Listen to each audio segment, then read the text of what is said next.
بسم اللہ الرحمن الرحیم۔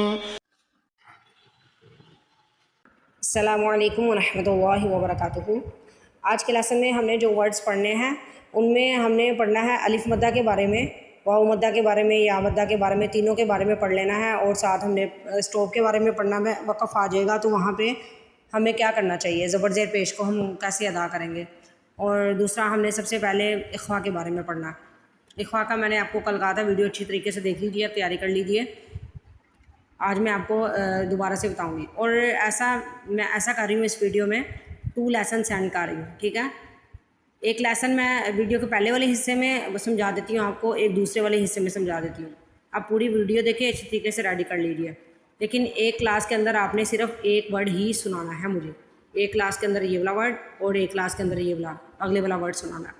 سارا لیسن ایک دن میں نہیں سنانا، آپ نے ایک ویڈیو کے اندر میں 2 لیسن پوسٹ کر رہی ہوں، تو آپ نے ایک ہی مجھے سنانا ہے، کلاس کے دوران ایک ہی سنانا ہے، ایک کلاس میں سنا دیں گے اور ایک کلاس میں سنا دیں گے۔ چلیں میں سٹارٹ کرتی ہوں۔ سب سے پہلے جوڑ کر لیتے ہیں۔ واو زبر و، حمزہ زبر نون ان، و ان، زا زبر زا، و انزا، لام زبر لام لل، و انزلل، و انزلل۔ اب میں نے آپ کو بتایا تھا نون ساکن کے بعد جب زا آئے گا تو اخفا کرنا ہے۔ کیا کرنا ہے؟ اخفا کرنا ہے، نون کی آواز کو ناک میں چھپانا ہے۔ و انزلل، تو ان کو ہم ناک میں چھپائیں گے، و انزلل۔ پہلے آپ کو یہ دیکھنا ہے نون ساکن میں جو زا آ رہا ہے یہ اخفا حروف میں سے ہے یا نہیں ہے۔ یہ دیکھیں یہاں پہ میں نے آپ کو بتایا تھا نون ساکن تنوین کے بعد ان میں سے کوئی حرف آ جائے گا تو ہم نے اخفا کرنا ہے۔ یہاں پہ میں نے آپ کو بتایا تھا نا، تو دیکھیں یہاں پہ زا موجود ہے، زا موجود ہے، نون ساکن کے بعد جب زا آ گیا تو ہم نے یہاں پہ اب اخفا کرنا ہے۔ تو ہم اس کو پڑھیں، وَأَنزَلَ، وَأَنزَلَ، وَأَنزَلَ، مطلب نون کی آواز کو ناک میں چھپانا۔ وَأَنزَلَ، وَأَنزَلَ، وَأَنزَلَ، وَأَنزَلَ۔ فا پیش را فر، قاف زبر الف قا، فرقا، نون زبر نا، فرقان۔ یہاں پہ آپ نے را کو بھی موٹا پڑھنا ہے اور قاف کو بھی موٹا پڑھنا ہے۔ را کو کیوں موٹا پڑھنا ہے؟ را ساکن سے پہلے زبر اور پیش آ جائے تو را کو موٹا پڑھیں گے، ٹھیک ہے، اور قاف دونوں تو پہلے قاف کو موٹا پڑھتے ہیں۔ فرقان، قاف کو ہم لمبا کر کے کیوں پڑھ رہے ہیں؟ کیونکہ قاف کے آگے الف ہے، زبر کے بعد الف آ جائے، واو ساکن سے پہلے پیش آ جائے، یا ساکن سے پہلے زیر آ جائے، ان تینوں صورتوں میں حرف کو کھینچ کے ادا کرتے ہیں، تھوڑا لمبا کر کے پڑھتے ہیں۔ فرقان، فرقان۔ اب کیا کریں گے، یہاں پہ تو ساکن آ رہا ہے، یہاں پہ دیکھیں سٹوپ وقف آ رہا ہے، تو ہم نے یہاں پہ اس ورڈ کو سٹوپ کر لینا ہے۔ نون کے اوپر ہم کیا کریں گے، ایسے ساکن ڈال دیں گے۔ وقف کا مطلب ہوتا ہے لاسٹ والے ورڈ کے اوپر آپ ساکن ڈال دیں۔ ساکن ڈالا میں نے تو یہ کیا بن گیا، فا پیش را فر، قاف زبر الف قا، نون کے اوپر ساکن آ گیا، قاف زبر الف قا نون، قان، کیا بن گیا، فرقان۔ ایسے اس کا وقف بنے گا، فرقان۔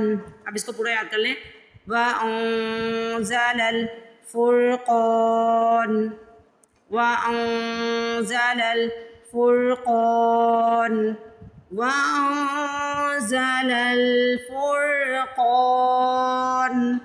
وَأَنزَلَ الْفُرْقَانَ،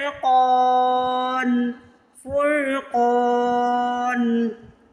اب ہم اگلے ورڈ کی طرف جاتے ہیں جی۔ یہاں میں دوسرے سبق میں آ جائے گا، ایک تو نون پہ شادہ آ رہی ہے، نون پہ ہمیں غنہ کرنا ہے۔ دوسرا دیکھیں زیر کے بعد یا ساکن آ رہا ہے تو زال کے نیچے زیر کے بعد یا ساکن آ رہا ہے تو زال کو 2 سیکنڈ کے لیے سٹریچ کریں گے، 1 سے 2 سیکنڈ سٹریچ کرنا ہے، اس سے زیادہ لمبا نہیں کرنا، ٹھیک ہے۔ اور اس میں دیکھیے پیش کے بعد واو ساکن آ رہی ہے تو را کو بھی موٹا بھی پڑھنا ہے اور را کو لمبا کر کے بھی ادا کرنا ہے، کھینچ کے بھی ادا کرنا ہے، ٹھیک ہے۔ اب ہم سٹارٹ کرتے ہیں۔ میں نے آپ کو بتایا تھا جس ورڈ کے اوپر شاد ہوتی ہے نا اس کو 2 دفعہ پڑھتے ہیں۔ حمزہ زید نون ان، نون زبر لام نل. پہلے حمزہ کو نون سے ملائیں گے. حمزہ میں کس کو کہہ رہی ہوں؟ جب الف کے اوپر زبر زیر یا پیش یا کوئی حرکت آ جاتی ہے تو اس کو کہتے ہیں حمزہ پڑھتے ہیں. پھر اس کو الف نہیں پڑھتے. جب وہ خالی ہوتا ہے تو الف پڑھا جائے گا. یہ دیکھیں یہاں پہ خالی ہے تو اس کو الف پڑھیں گے. یہاں پہ الف کے اوپر زبر زیر پیش ہے یعنی زیر ہے تو یہاں پہ ہم اس کو حمزہ پڑھیں گے. حمزہ زیر نون ان نون زبر لام نل ان نل لام زبر لا ان اللہ. دوبارہ پڑھیں.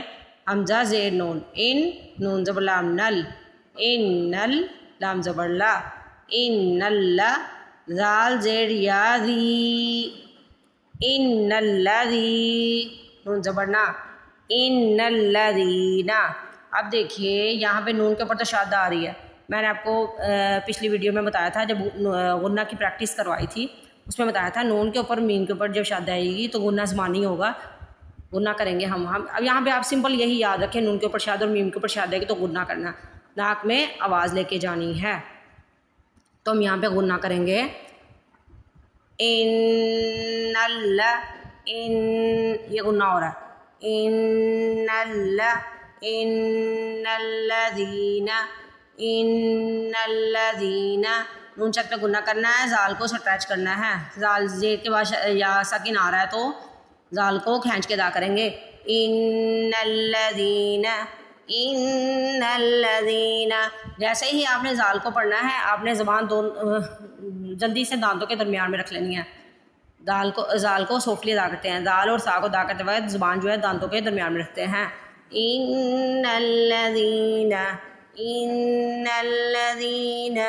کاف زبر کا فا زبر کا فا کفا را پیش واو رو کفارو. یہاں پہ بھی دیکھیے پیش کے بعد واو ساکن آ رہی ہے تو را کو سٹریچ بھی کریں گے لمبا کر کے بھی پڑھیں گے اور را کو موٹا بھی پڑھنا ہے. کیوں؟ را کے اوپر زبر اور پیش آئے تو را کو موٹا پڑھتے ہیں.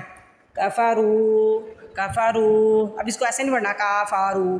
کاف کو بھی نہیں لمبا کرنا فا کو بھی نہیں کرنا را کو کرنا. میں نے آپ کو بتا دیا ہے الف سے پہلے زبر ہو کسی ورڈ کے اوپر فا سے پہلے الف سے پہلے زبر ہو واو ساکن سے پہلے پیش ہو یا ساکن سے پہلے زیر ہو تو ان ورڈز کو کھینچ کے ادا کرتے ہیں. یہ دیکھیں جو ہم پڑھ رہے ہیں ان الذین ان الذین. یہ میں نے آپ کو بتایا نا پچھلے ویڈیو میں اس طرح اس کو ذہن میں لائیے ان الذین.